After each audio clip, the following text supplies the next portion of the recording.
మనలో చాలా మంది కొన్ని కూరగాయలని చూడగానే ముఖం చాటేస్తాం. అది చిన్నవాళ్ళు కావచ్చు, పెద్దవాళ్ళు కావచ్చు.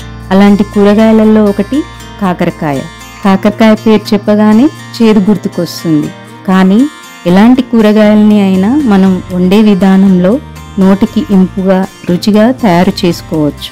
ఆరోగ్యానికి పనికొచ్చే ఎన్నో ఔషధ గుణాలున్న ఈ కాకరకాయ ఫ్రైని నా స్టైల్లో చేసి చూపిస్తాను. స్కిప్ చేయకుండా చూడండి. Dear friends, welcome to my channel Vainavi kitchen stories. నేను చేసిన వంటలు మీకు నచ్చినట్లయితే నా ఛానల్ని సబ్స్క్రైబ్ చేసుకోండి. అలాగే నా వీడియోస్ని మీ ఫ్రెండ్స్కి, బంధుమిత్రులకి షేర్ చేయండి. మీ అభిప్రాయాలను కామెంట్స్ రూపంలో తెలియజేయండి. Thank you. Hi friends, welcome to my channel Vainavi kitchen stories. ఈరోజు నేను పిల్లలు, పెద్దలు అందరూ ఇష్టపడి తినేలా కాకరకాయ ఫ్రైని చేసి చూపించబోతున్నానండి. ఇది మామూలుగా కాకరకాయ అంటేనే చేదు అనేసి ఎవరు తినడానికి ఇష్టపడరు కదా. కానీ ఈ కాకరకాయలో మన శరీరానికి కావాల్సిన ఔషధ గుణాలు ఎన్నో ఉన్నాయి. కాబట్టి మన నోటికి ఇంపుగా, రుచిగా ఉండేలా నేను కాకరకాయ ఫ్రైని చేసి చూపించబోతున్నానండి. వీడియోని స్కిప్ చేయకుండా చూడండి. ఇక లేట్ చేయకుండా వంట చేయడం మొదలు పెడదామా? ఈ కాకరకాయ ఫ్రై చేయడానికి ముందుగా నేను 1/2 కేజీ కాకరకాయలని తీసుకుంటున్నా. ముందుగా వీటిని శుభ్రంగా కడుక్కొని తర్వాత ముక్కల్ని చక్రాల్లాగా కట్ చేసుకోవాలి.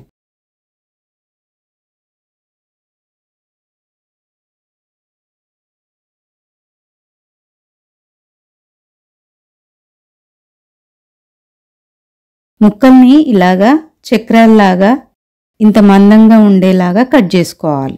అలాగే ఈ ముక్కల్లో ఉండే గింజల్ని తీసేసుకోవాలి.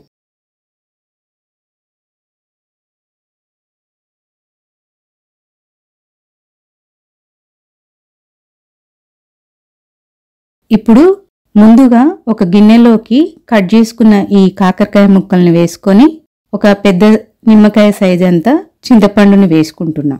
అలాగే 1/2 స్పూన్ ఉప్పు, 1/2 స్పూన్ పసుపు కూడా వేసుకుంటున్నాం. ఇప్పుడు వీటిని ఉడికించుకోవడానికి ఈ కాకరకాయ ముక్కలు మునిగే అన్ని నీళ్లు పోసుకొని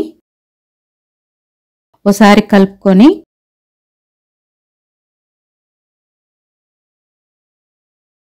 స్టవ్ వెలిగించుకొని ఫ్లేమ్ని మీడియంలో పెట్టుకొని మూత పెట్టుకొని ఒక 4-5 నిమిషాలు ఉడికించుకోవాలి.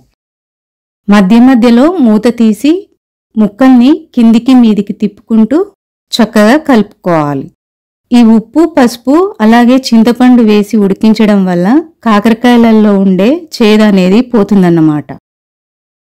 ఈ కాకరకాయ ముక్కలు 40-50% ఉడికాక స్టవ్ కట్టేసుకోవాలి. ఇప్పుడు ఇందులో ఉన్న నీళ్ళని ఓ జాలిగంట పెట్టుకొని పూర్తిగా నీళ్ళల్లోంచి ముక్కల్ని సపరేట్ చేసుకోవాలి. కాకరకాయ ముక్కలు ఈ మాత్రం ఉడికితే సరిపోతుంది.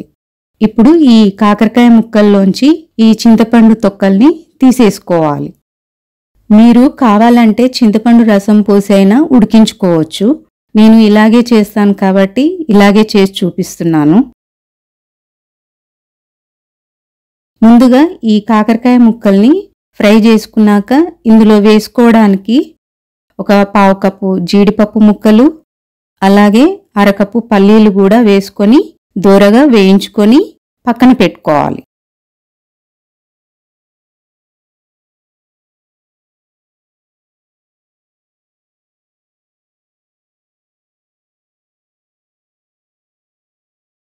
పల్లీలు, జీడిపప్పు వేయించుకున్నాక ఫ్లేమ్ని మీడియంలో పెట్టుకొని ఇదే నూనెలో ఉడికించుకున్న ఈ కాకరకాయ ముక్కల్ని వేసుకొని వేయించుకుంటున్నా.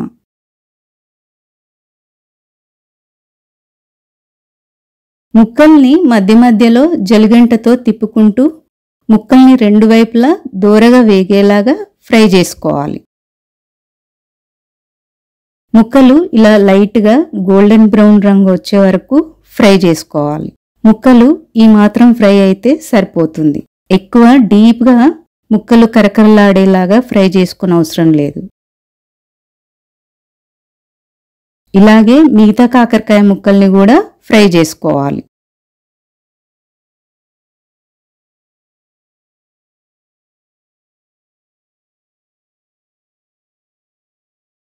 ఇలా ముక్కలు చెదిరిపోకుండా విరగకుండా ఫ్రై చేసుకోవాలి. ఇప్పుడు స్టవ్ మీద కడాయి పెట్టుకొని లో ఫ్లేమ్లో పెట్టుకొని 2 స్పూన్ల మినప్పప్పు అలాగే 1 స్పూన్ శనగపప్పుని దోరగా వేయించుకొని వీటిని మిక్సీ జార్లో వేసుకొని పప్పులు ఇలా కచాపచాగా ఉండేలా గ్రైండ్ చేసుకోవాలి. ఈ కాకరకాయ ఫ్రైని మనం అన్నంలో కలుపుకొని తినేటప్పుడు పంటి కింద పడి కాస్త కరకరలాడుతూ ఎక్స్ట్రా రుచిని ఇస్తాయి. అలాగే 2 మీడియం సైజు ఉల్లిగడ్డల్ని కూడా కాస్త పెద్ద ముక్కల్లాగా కట్ చేసి పెట్టుకుంటున్నా. ఉల్లిగడ్డ ముక్కలు ఇలా పెద్దగా కట్ చేసుకుంటేనే బాగుంటాయి. ఇప్పుడు స్టవ్ వెలిగించుకొని ఫ్లేమ్ని మీడియంలో పెట్టుకొని ఇందాక మిగిలిన ఈ నూనెలోనే 1/2 స్పూన్ ఆవాలు 1/2 స్పూన్ జీలకర్ర వేసుకుంటున్నా. అలాగే కట్ చేసి పెట్టుకున్న ఈ ఉల్లిగడ్డ ముక్కల్ని కూడా వేసుకుంటున్నా. ఉల్లిగడ్డ ముక్కలు కాస్త దూరగా వేయించుకోవాలి. ఈ ఉల్లిగడ్డ ఎక్కువ ఫ్రై అవ్వద్దు, 1 నిమిషం పాటు ఉడికితే సరిపోతుంది. కొద్దిగా కరివేపాకు కూడా వేసుకొని కలుపుకోవాలి. అలాగే 1/2 స్పూన్ పసుపు, 2 స్పూన్ల ఫ్రెష్గా నూరుకున్న అల్లం వెల్లుల్లి పేస్ట్ని వేసుకొని అంతా కలిసేలాగా ఓసారి చక్కగా కలుపుకోవాలి. ఇప్పుడు ఫ్లేమ్ని సిమ్లోకి పెట్టుకొని 2 స్పూన్ల కారం, 2 స్పూన్ల ఉప్పు, అలాగే 2 స్పూన్ల కొబ్బరి పొడిని కూడా వేసుకుంటున్నా. ఇదంతా కలిసేలా ఓసారి కలుపుకోవాలి. ఉప్పు కారాలు కానీ కొబ్బరి పౌడర్ కానీ మీరు తీసుకునే కాకరకాయ క్వాంటిటీని బట్టి వేసుకోండి.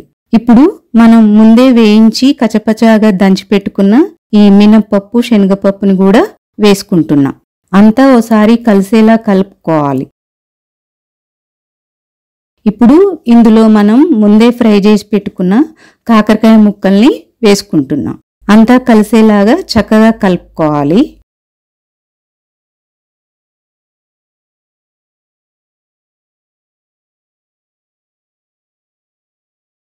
స్టవ్ కట్టేసుకోవాలి. ఇప్పుడు మనం ముందే దోరగా వేయించి పెట్టుకున్న జీడిపప్పుని అలాగే పల్లీలను కూడా వేసుకొని అంతా కలిసేలాగా కలుపుకోవాలి.